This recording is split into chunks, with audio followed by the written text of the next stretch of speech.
Well, thank you. This may be the first time RuPaul is quoted in the venerable walls of the press club, but thank you. Let me, before you jump in, Amy, just bring Matt in very quickly. I saved Matt for last because Matt, being the only white male on the panel, I would like for you to do as we often have to do, and that's represent every person of color in the world. So now you have to represent every white person in the world, Matt. Matt, let me ask you if you saw and noticed a difference in the assignments that were given out and the way that the USA Today covered not only Obama, but minority communities because of this race. Mm-hmm. Well, first of all, I'm not completely white. I am part American Indian and a member of NAJA and a former member of the Unity Board, which I think points up an interesting topic that a couple of people have touched on, is that especially in terms of talking about race, the media does a especially bad job of looking at the issue of what is race. I mean, the media tends to say Obama is a black politician, a black person, but, you know, he's half white, and, you know, his father was an immigrant from Kenya, so it makes it very difficult to pigeonhole in the same kind of template that the mainstream media has had for, you know, pigeonholing people by race. I think during the campaign, a couple of people have mentioned this, is that the media, particularly management, was very uncomfortable about bringing up the issue of race. They didn't want to be seen as, you know, injecting race into the campaign. And I think that one of the things that happened was that when the Obama campaign did their work to kind of finesse the racial issue,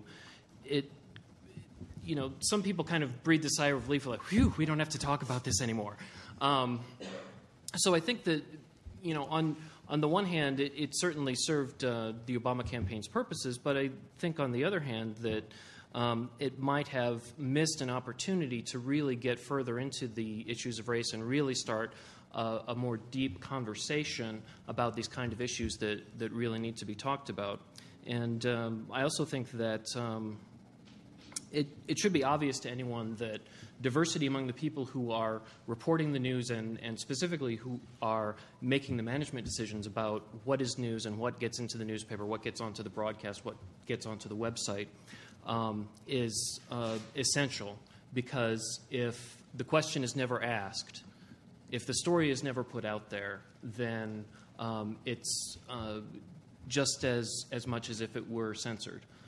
So I think that really the media really needs to continue and enhance its focus on diversity, or else we're going to keep continuing in this downward spiral that we seem to be in, because people are looking for other areas that reflect what they see as the reality of their lives better than the mainstream media does. All right, let me do this, because I see a lot of note-taking, heads shaking, people wanting to jump in.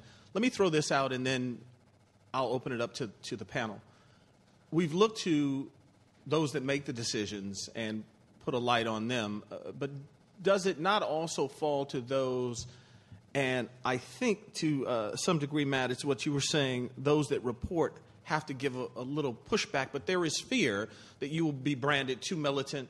All you want to do is black stories, female stories, etc. But if you don't do that, you run the risk of doing the same story. I recall being at NBC covering the DNC convention in Chicago, and a producer wanting us to, for me to get the black vote, do a story on the black vote. He said, "Do you mind?" I said, "Not at all." He said, "Okay, we'll go to Cabrini Green."